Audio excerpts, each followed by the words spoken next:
시험지. 네, 여러분들 3분 동안 한 23문제 간단하게 풀어보셨는데요. 한번 저기 복습 어떤 문제들이 나왔었나 같이 좀 풀어봅시다. 여러분들은 채팅창에다가 이렇게 좀 남겨주세요. 제가 이제 문제를 읽고 설명드릴게요. 음, 자, 1번. 가족 정책에 대한 요구가 대두된 배경에는 산업화에 의해 전통적 가족 지원 체제의 약화가 나타난 측면이 있다. 맞다, 틀리다. 자, 이거는 우리가 중간고사 범위였습니다. 그죠? 가족 정책이라는 게 도대체 왜 개입을 해야 되고 그런 것들이 어, 우리 사회에 필요가 되었는지 정책이라는 거 어떤 틀을 만드는 거지 않습니까? 그 안에서 사람들이 움직이고 행동할 수 있게끔 어떤 지원하고 그런 그 움직이는 틀을 만들어 준 건데 왜 그런 것들이 필요하게 됐을까에 대한 부분 산업화에 의해서 전통적 우리가 가족이 갖고 있던 기능들에 대한 부분이 흔들리고 약화되는 측면들이 나타났다는 걸 얘기했잖아요. 그런 게 배경으로 있었어요. 그렇죠? 얘기를 했던 거니까 이건 맞는 얘기고 다 잘 풀어줘 주셨어요. 2번 이거 너무 쉽다. 가정폭력은 신체적 가학 행위만 포함한다. 맞아요, 틀려요? 그쵸. 이제 우리가 이제 여러분 사회복지학을 배우시는 분들이 아마 여러 수업들에서 아마 이 학대라 인권, 그죠? 이런 문제에 대한 것들은 계속 나올 거예요. 아동 학대, 아동의 인권, 권리 강화, 노인에 대한 부분도 그렇고요. 하여튼 인간에 대한 어떤 인권에 대한 부분인데 그런 어떤 폭력으로 우리가 정의되고 그런 것들에 대한 제재를 가할 수 있는 그런 법적인 장치들이 마련되었잖아요. 그 가운데 폭력을 신체적 행위에 한정짓고 있지는 않습니다. 여러 가지 우리가 학대라고 했을 때 그 안에 정의가 되는 포함되는 유형들은 여러 가지가 있었습니다. 뭐 있었어요? 신체적인 것뿐만 아니라 뭐가 있었어요? 기억나세요? 네.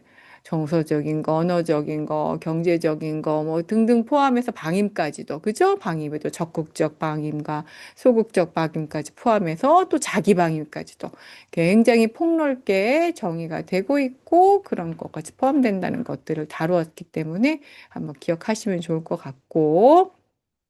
3번. 실천적 가족복지 방법으로 거리가 먼 것은 무엇이냐? 1. 부모 교육, 2. 재원 준비 프로그램, 3. 세금 공제를 통한 소득 재분배 정책, 4. 가족 치료이다. 자, 몇 번입니까?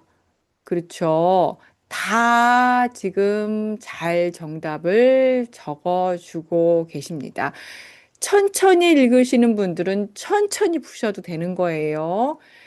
그죠? 요 네 개 중에 거리가 먼 것을 모두 고르시오. 이렇게 안 냈고, 거리가 먼 것은 이랬으니까 아마 답이 하나겠거니 생각하면 이 중에서 하나만 뭔가 좀 성격이 달라 보인다라고 여러분들이 충분히 유추를 할 수가 있죠. 실천적인 것이라는 거니까 이거는 클라이언트가 바로 눈앞에 있다고 생각하면 됩니다. 사회복지사가 클라이언트에게 뭔가를 제공하고 지원해주고 이렇게 면대면으로 행동하는 그런 것들을 얘기한다고 보면 돼요. 그런 서비스가 무엇이 있냐? 부모교육, 그렇죠. 실천적인 거죠. 그 다음에 재혼준비 프로그램, 가시적으로 무언가를 하는 거죠. 가족 치료, 개입을 하는 거죠. 이런 것들은 실질적인 가족복지 방법이고 사회복지사가 그거에 대해서 실천할 수 있는 부분입니다. 세금 공제를 통한 소득 재분배 정책은 사회복지사가 실천하기에는 너무 거리가 있고 무겁습니다. 이거는 국가의 가족 정책 또는 가족 복지 정책으로 뭔가 어떤 틀이 만들어져서 그 안에서 사람들의 행동을 유도하고 그런 부분과 연결을 지을 수가 있는 거죠. 그죠? 그러니까 3번은 거리가 먼 거죠. 맞는 얘기, 거리가 먼 거 3번이 정답이 되겠죠. 그다음에 4번. 가족이 가진 강점을 찾아서 가족의 통제력과 가족 스스로의 결정력을 강화하고자 합니다.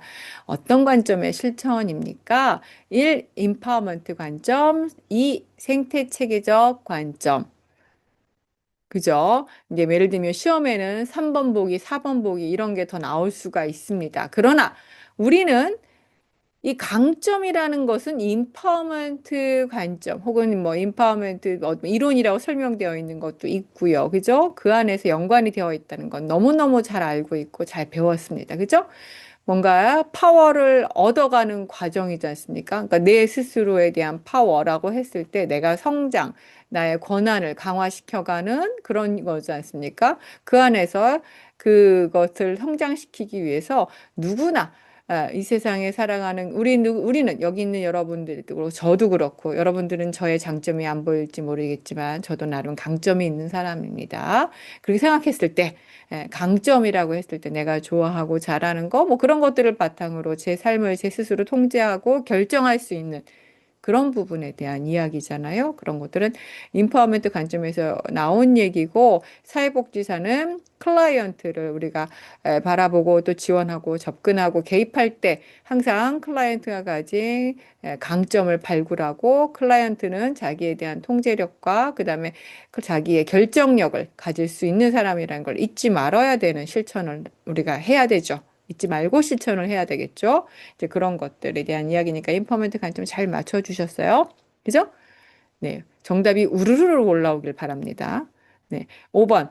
뭐뭐뭐뭐는 빈곤가족의 기초생활을 권리로서 보장하고자 생계, 의료, 주거, 교육, 해상, 장제, 자활, 급여를 제공합니다. 뭡니까? 국민기초생활보장제도이죠?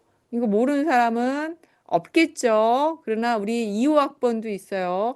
사회복지학과에 1학년 입학하신 분들은 모를 수도 있어요. 그러나 이제 배웠죠. 그죠? 배웠어요. 우리가 빈곤에 대한 이야기를 할 때 최저 생계란 이야기를 했습니다. 그죠? 그런데 지금은 조금 더 나아가서 이제 최적 생계라는 의미로 이제 많이 바뀌었고요. 그 최적이라는 부분에 대해서 어떤 것이 사람답게 살 수 있는 최적의 라인, 최저 플러스 최적의 라인인가에 대한 고민을 우리 국가가 하는 거죠. 선진국이니까 할 수 있는 거예요. 이런 고민들은. 국민기초생활보장제도죠. 6번. 가족생활 주기는 시대와 사회의 변화에 영향을 받지 않고 고정되어 있습니까? 어떻게 생각하세요? 맞아요, 틀려요?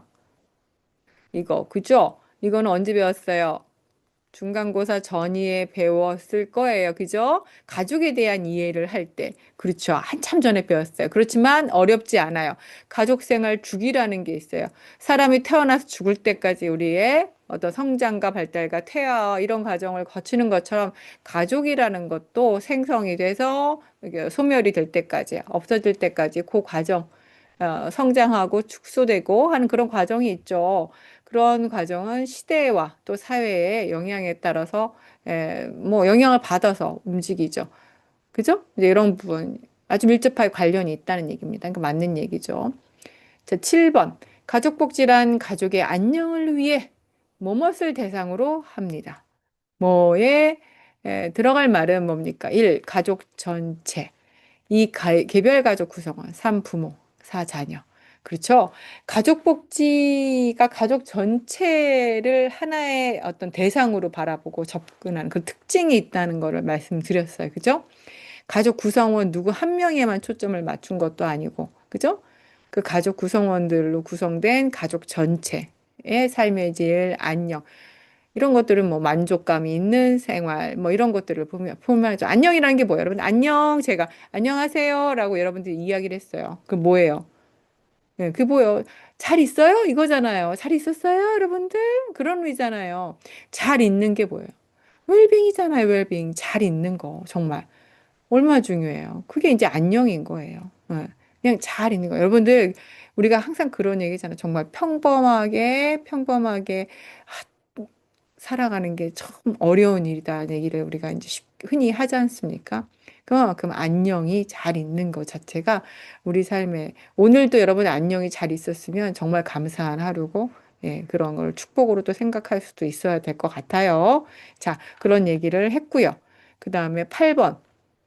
8번 넘어갈게요. 우리가 이혼 얘기가 나왔네요. 조이혼율이란 인구 1만 명당 이혼 건수를 나타냅니까? 이거는 개념적인 거예요. 그래프를 보면서 설명을 했어요. 그죠? 어때요? 조이혼율, 인구 1만 명당 이혼 건수입니까? No, no, 아니죠. 1천 명당 이혼 건수였잖아요. 그죠? 그래프 나타냈고, 그거 그렇게 설명을 드렸어요. 그죠? 네. 여러분들은 까먹지 말으셔야지. 그죠? 음. 9번. 가족복지 서비스 전달 체계란 가족복지 급여를 공급자들 간 및 공급자와 소비자들 간의 조직적 연결을 해주는 걸 의미한다. 어떻습니까? 그렇죠? 이거 맞는 얘기죠. 서비스 전달 체계. 제가 뭐 수업 시간에 뭐라 그래? 딜리버리 시스템이잖아요. 딜리버리 시스템. 쿠팡, 배민 이런 거 다 딜리버리잖아요. 가족복지 급여라는 게 있어요. 현물일 수도 있고, 그죠? 현금일 수도 있고, 뭔가가 있어요. 전달해 줄 수 있는 급여가 있고, 그것들을 소비자라고 하면 우리 클라이언트라고 볼 수가 있잖아요. 그죠? 때로는 서비스 제공자가 될 수 있지만, 뭐 그들에게도 이런 것들을 잘 쥐어주고, 최종적으로는 소비자인 클라이언트에게 이렇게 전달해 줄 수 있는 그런 어떤 루트랄까요? 연결고리가 어때요? 굉장히 효율적이고 효과적이어야 되겠죠? 네, 그런 연결하는 것이 어때요? 여러분들 예를 들면 어 뭐죠? 배달 쿠팡 제가 저는 쿠팡이츠 배민 둘 다 쓰긴 하는데 회를 시켰단 말이에요. 회를 시켰는데 이게 돌고 돌아서 굉장히 한 2시간 만에 집에 배달 오는 시스템이라고 봐보세요. 그러면 여러분들 거기서 다시 시켜야 안 시켜요? 회예요, 회. 시킬 거예요? 2시간 만에 왔는데 안 시키죠? 왜 안 시키겠어요? 신선하지 않을 거가 우리가 예상이 되니까 그럴 거 아니에요. 가족복지 서비스 전달 체계도 그래요. 필요한 사람한테 필요한 걸 쥐어줘야 되잖아요. 그렇죠? 그리고 필요한 때 우리가 긴급복지라는 얘기 들어봤어요, 여러분들? 필요한 때 적시에 줘야 되잖아요. 그 서비스나 이런 지원들을. 그런데 그 문제가 골물대로 골마서 더 이상 뭔가 이렇게 어떤 가변의 개입도 효과가 없을 때 복지 서비스를 줘봐요. 어떻게 했어요? 그게 정말 클라이언트에게 정말 필요한 때가 아니면, 그죠? 이미 그 문제는 골물대로 굶어서 클라이언트는 회복이 되기도 어려울 수도 있지 않습니까? 이제 그런 겁니다. 그래서 이 서비스 전달 체계를 그 음식으로 여러분들 머릿속에 생각하시면 돼요. 필요한 때, 그렇지, 필요한 사람에게 이거를 잘 전달해 주는 게 사회복지 서비스에서 정말 중요하구나. 그러려고 하면 굉장히 효율적으로 그 서비스 전달도 움직여야 되고 사회복지사가 그 안에서도 굉장히 중요한 역할을 하겠구나. 왜? 클라이언트에게 필요한 서비스와 필요한 때를 아는 게 사회복지사기 때문이죠. 그죠? 음, 그렇게 여러분이 이해를 하시면 돼요. 그죠? 네. 반응은 없지만 다음 넘어갈게요. 10번. 자, 뭐뭇은 각 지역의 운영센터를 통해 지역의 노인장기 요양 대상 신청 등급 판정을 통해 서비스 수급권자 선정, 수급권자에게 표준장기 계획서, 이용 요양 계획서를 통해 이용 가능 서비스를 안내, 서비스 공급자가 선고한 서비스 비용 심사 및 지급 등 이 제도의 관리 운영 및 이용자에 대한 서비스 전달을 총괄하고 있는 건 누구라고 했죠? 국민건강보험공단이라고 했어요. 그죠? 이건 노인 가족에 대한 이야기가 나왔을 때 했던 것 같아요. 그죠? 후기 노인이라고 했을 때 우리가 후기 노인의 가장 어려운 점이 어떤 거였어요? 돌봄이라는 걸 필요로 하는 시기가 누구에게나 올 수 있는 그 시기가 있다고 그랬잖아요. 그리고 돌봄이라는 것은 신체적인 허약뿐만이 아니라 인지적인 노쇠, 그다음에 인지적인 장애, 문제 이런 것들 있을 때 결국엔 타인의 돌봄을 필요로 하는 시기가 오게 된다는 얘기를 했고, 이제 그럴 때 우리나라에는 이 사회적 돌봄을 제공하고자 하는 노인 장기 요양보험이라는 게 5번째 사회보장 제도로 만들어졌다. 라는 얘기를 했고, 그것이 어떻게 운영되느냐라는 것들을 이야기하면서 그 가운데 있는 핵심적인 운영 주체인 국민건강보험공단의 역할에 대해서 설명을 했던 기억이 있어요. 그죠? 너무 정리하시면 되겠습니다. 자, 11번. 1인 가구의 증가는 우리나라에서만 나타나는 독특한 사회 현상입니까? 아니죠. 몇 개 국가 예시를 드렸어요. 그죠? 1인 가구의 증가는 많은 어느 정도의 뭐라 할까 좀 많은 나라들에서 특히 이제 약간 선진국으로 갈수록 이랄까요? 약간 뭐 더 나타나고 있는 어떤 뭐 보편적인 특성이라고 볼 수가 있게 된 현상입니다. 그죠? 12번. 2008년 6월부터 시행된 이 제도는 혼인한 부부의 협의 이혼 신청 시 성급한 이혼을 막기 위해 일정한 기간이 지난 뒤 이혼을 허가해주는 제도를 의미합니다. 이게 뭡니까? 이혼 조정 고려 제도입니까? 이혼 숙려 기간 제도입니까? 2번이죠? 근데 이거를 제가 이제 만약에 시험에 냈는데, 어, 어? 그게 그거 아니야? 우선 헷갈려가지고 1번을 고르는 우를 범하는 학우님은 안 계시길 바랍니다. 그죠? 이거는 공식적인 명칭이 있는 거니까 그냥 그게 그거 아니야 하고 넘기면 안 돼요. 그래서 13번. 가족을 둘러싼 지역사회와의 상호작용 안에서 가족의 문제와 어려움을 살펴보아야 한다. 이 같은 가족복지 실천에 접근하는 방식에 해당하는 거는 인파먼트 관점이에요. 생태체계적 관점이에요. 그죠? 우리 앞에 인간행동과 사회환경 라이브 강의를 하고 온 학우님들 잘 아시죠? 그렇죠. 생태체계적 관점이죠. 나를 둘러싼, 때로는 가족을 둘러싼, 그죠? 우리 관계, 체계 안에서 좀 뭐 미시적인 체계든 거시적인 체계든 그것은 어떻게 보면 환경이죠. 그 안에서 어떤 환경과의 어떤 부조화 이런 것들로 갈등이 있고 그랬을 때 문제가 발생하고 하지 않습니까? 상호작용이 원만하게 될 때와 그 안에서 뭔가 부딪히고 어려움을 겪을 때 그런 것들을 사회복지사가 잘 살필 수 있어야 됩니다. 그런 시야를 가지셔야 되고요. 그게 생태체계적 관점이었어요. 자, 14번. 이것은 개인 또는 한 가족이 생존 유지를 할 수 있는 소득이 되어도 소속되어 있는 사회 내의 평균 소득에 비해 낮아 상대적 박탈감을 갖게 되는 상태를 나타내는 개념이다. 절대적 빈곤, 상대적 빈곤. 상대적 빈곤이라는 건 여러분들 너무 잘 아시죠? 이게 갈수록 더 걱정이 되는 부분이기도 해요. 특히 이제 우리나라와 같이 이렇게 소득 수준이 높아질수록 그 양극화에 대한 부분을 굉장히 얘기를 하지 않습니까? 특히 청소년들은 SNS, 인스타가 문제, 인스타가. 또 이렇게 얘기하면 안 되겠지만. 이제 뭐 그런 것들 보여지는 삶에 대해서 이거 얼마든지 그 삶이라든지 이런 것들이 가식적인 게 그리고 허위가 있을 수 있다는 걸 우리는 이제 알잖아요. 어느 정도는. 근데 이제 그런 가치 판단이나 이런 것들이 정체성 형성이나 막 청소년기 때는 되고 있을 때지 않습니까? 되고 있을 때인데 그런 보여지는 어떤 것에 너무 얽매이다 보면 참 안타까운 경우가 있죠. 자, 뭐 그런 것들이 걱정이긴 합니다만, 그래서 상시적 빈곤이라는 게 결국엔 개인의 어떤 삶의 질에 행복감에 더 큰 영향을 준다는 연구들도 꽤 많이 되어 있고, 우리가 이런 것들을 잘 살펴야 한다라는 것들도 말씀드렸습니다. 자, 15번. 다음 중 노인을 위한 가족 서비스로 그 성격이 다른 하나는 무엇입니까? 1. 노인교실, 2. 경로당, 3. 주간보호센터, 4. 노인복지관. 자, 그쵸? 우리 학우님들 중에 주간보호센터에 가서 같이 저랑 봉사를 한 우리 학우님도 계시죠? 조세정 학우님, 그쵸? 우리 갔었죠? 주간보호센터에. 갔었죠? 이거는 뭐예요? 보시면. 주간보호센터는 무슨 제도 안에서의 재가 서비스입니까?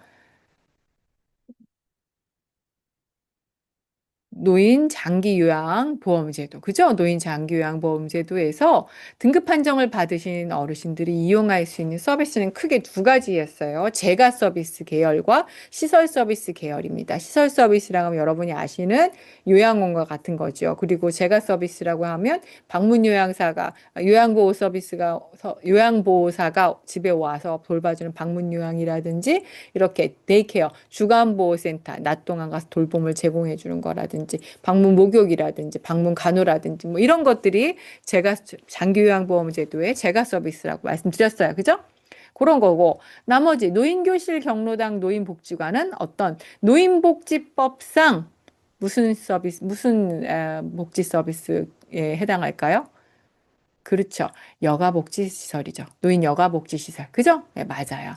그래서 노인복지법상 여가복지에 해당하는 게 노인교실, 경로당, 노인복지관입니다. 그러니까 이용 대상자가 다르겠죠. 그죠? 노인 장기요양보험제도에서 등급 판정을 받았다는 거는 1등급, 2등급, 3등급을 받았다는 건 어때요? 지금 타인의 돌봄이 필요하다는 얘기죠. 그죠? 신체적인 허약과 노쇠, 즉 자립적으로 어떤 뭐라 일상생활을 영위하기에 어려움이 있는 분들이죠. 노인 장기요양보험제도에 등급 판정을 받았다는 건. 이유가 신체적인 것이든 인지적인 것이든 어떤 문제가 기 때문에 그죠? 근데 노인교실 경로당 노인복지관 여러분들 노인복지관에도 가셔서 우리 경로식당 우리 뭐야 봉사하시는 분들 학우님들 계시죠? 어떻습니까? 그분들은 프로그램 여가 프로그램 이용하러 오시는 거지 않습니까? 노인복지관 그죠? 그러니까 비교적이 아니라 건강하신 분들이 많이 이용하시는 거고 오히려 예방적인 장기요양보험제도나 이런 것들을 이용하기 전에 뭐랄까 좀 약간 신체적인 건강의 기간을 늘리기 위해서 예방 활동에 초점을 맞춘 프로그램들이 더 많죠. 그죠? 음, 그래요, 안 그래요? 맞죠? 대답을 안 해주시나요? 네, 그렇습니다. 자, 16번, 몇 년? 내년 가정폭력 관련법이 제정되면서 가정폭력을 개입이 필요한 사회적 문제로 정의하면서 피해자에 대한 보호 처분과 행위자에 대한 처벌 규준이 마련되었다. 1997년이죠? 네. 이건 아시면 되고. 17번. 우리나라의 이혼 현황을 살펴보면 이혼의 대다수가 재판 이혼이다. 맞아요, 틀려요? 네, 한 7, 80%는 협의 이혼에 해당합니다. 그죠? 음. 그다음에 18번. 빈곤을 설명하는 여기 있다. 빈곤을 설명하는 이유로 개인의 사건에 의한 요인도 있지만 사회적 사건, 즉 구조적 이유에 의한 발생도 살펴보아야 합니까? 아닙니까? 하죠. 이거의 대표적인 우리 역사적 사건이 뭐였죠? 그래요, 여러분들. 제가 IMF라는 예시를 들었었죠. 그죠? 네, 정말. 개인의 잘못이 아닌 경우가 있죠. 개인의 잘못. 원인을 개인한테만 찾을 수 없는 사회적 빈곤이 증가하는 시기가 있었습니다. 또 그런 문제가 다시 안 오란 보장이 없기 때문에 정신 바짝 차려야 됩니다. 정신들 자라나도 잘 보고. 그 다음에, 19번. 이전에 비해, 노부부만의 동거 기간이 길어지고 있습니까? 이거는 그 이전이 언젠진 모르겠지만 무조건 길어지고 있어요. 갈수록 길어지고 있어요. 평균 수명이 어때요? 늘어나고 있어요? 줄어들고 있어요? 평균 수명이라는 게. 늘어나고 있지 않습니까? 늘어나고 있어요. 그러니까는 그리고 자녀가 독립하고 나가고 부부만 남는 기간이 정말 반평생이 될 수도 있어요. 그 정도로 길어지고 있습니다. 100세 시대가 되면서 더 그러겠죠. 그죠? 네. 그래서 사실 노인학대 예전에는 노인학대의 주 가해자가 아들이었던 거 아세요? 아들이었잖아요. 지금은 바뀌었어요. 2년 전부터인가. 배우자로 바뀌었어요. 맞아요. 그러니까 이건 뭐예요? 노인학대의 주 가해자가 배우자다. 그 둘이 사는 기간이 너무 길어진 거예요. 그렇죠. 참 이게 가슴 아프긴 한데 뭐 여하튼 그렇습니다. 그렇습니다. 그런 상황이에요. 이런 게 이제 그 가족의 동거 기간이 길어지고 둘이만 남아 동거기 길어지고 있기 때문에 잘 봐야 돼요. 그리고 학대의 범주가 넓기 때문에 그죠? 자, 20번 현재 1인 가구는 3인 가구보다도 많다. 마, 네, 그렇죠. 맞아요. 그죠? 1인 가구가 제일 많아요, 지금. 1인 가구가 제일 많아요. 오늘 기사에서도 뭐 어디 나왔어요. 1인 가구 증가율이 역대 최대다. 라는 얘기가 나서 아마 거의 37, 8% 무슨 기사 제가 오늘 봤는데 중앙일보였던가? 어, 역대 최대랍니다. 1인 가구의 비율이 지금. 그죠? 그렇게 된다면 세 집 중에 한 집이 1인 가구인 비율은 이미 넘었다는 얘기죠. 37, 8%라면. 그죠? 그냥 동네에 세 집 중에 한 집은 1인 가구니까 혼자 사는 거예요. 음. 그죠? 뭐 연령대는 다양하겠죠. 그다음에 21번. 전통적 가족 기능 약화의 원인과 결과에 관련된 내용으로 거리가 먼 것은 1. 가족 형태의 획일화, 2. 가족 해체 가능성 증가, 3. 여성의 경제 참여 증가. 이거는 뭐 약간 말장난? 그죠? 가족 형태의 획일화가 아니라 다양하겠죠. 그죠? 네. 22번 넘어갈게요. 평균 이혼 연령은 과거에 비해 지속적으로 높아지며 황혼 이혼 증가와 관련이 있다. 맞아요, 틀려요? 그렇게 생각하세요, 여러분들? 합리적인 의심? 맞죠? 예, 물론 평균 결혼 연령도 이렇게 뭐랄까, 좀 높아졌죠. 높아졌고, 평균 이혼 연령도 과거에 비해서 지속적으로 높아지고 있는데, 거기에 결정적으로 영향을 주는 것들이 뭐냐. 황혼 이혼에 대한 얘기를 수업 시간에 했어요, 안 했어요? 했죠. 했죠. 몇 년 이상 동거한 배우자가 갈라서는 걸 황혼 이혼이라고 한다고 그랬어요? 몇 년 이상 그렇죠. 20년 이상. 20년 이상 동거를 했는데, 갈라서는 배우자가 늘어요. 30년 이상 살다가 갈라서는 배우자도, 그 이혼도 증가하고 있습니다. 예전에는 이혼한다고 하면 신혼 때, 바짝, 뭐, 이렇게 결정적인 성격 차이, 뭐 이런 게 있었지만, 이제 대세는 오래 산 부부들이 갈라서는 부분들이 있습니다. 그러니까는 잘해야 됩니다. 서로가 서로에게 정말 최선을 다해서 노년기 부부 만족도에 대한 이야기를 수업 시간에 했잖아요. 그게 다 영향이 관련이 있는 거니까요. 그죠? 노인복지를 하시는 분들은 또 그런 것들도 잘 염두에 두시면 좋겠어요. 자, 23번. 1990년도 연도, 1990년에도 1인 가구가 가장 많은 비중을 차지하였다. 맞아요, 틀려요? 어, 그렇죠, 그렇죠, 그렇죠, 그렇죠. 그렇죠.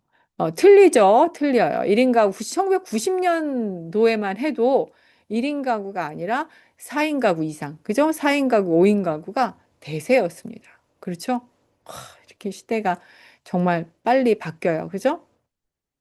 가족 구성의 유형들이 이렇게 바뀌면 우리가 이제 그 가족을 대상으로 클라이언트로 뭔가 사회복지 서비스와 실천을 하기 때문에 그거와 제도적인 틀도 바뀌고 그 안에서 사회복지사가 또 움직여야 되는 유연성도 좀 필요하기 때문에 여러분들이 잘 확인하시고 인구 구조의 변화라든지 이런 통계는 좀 면밀하게 잘 기억하시면 좋아요. 그죠?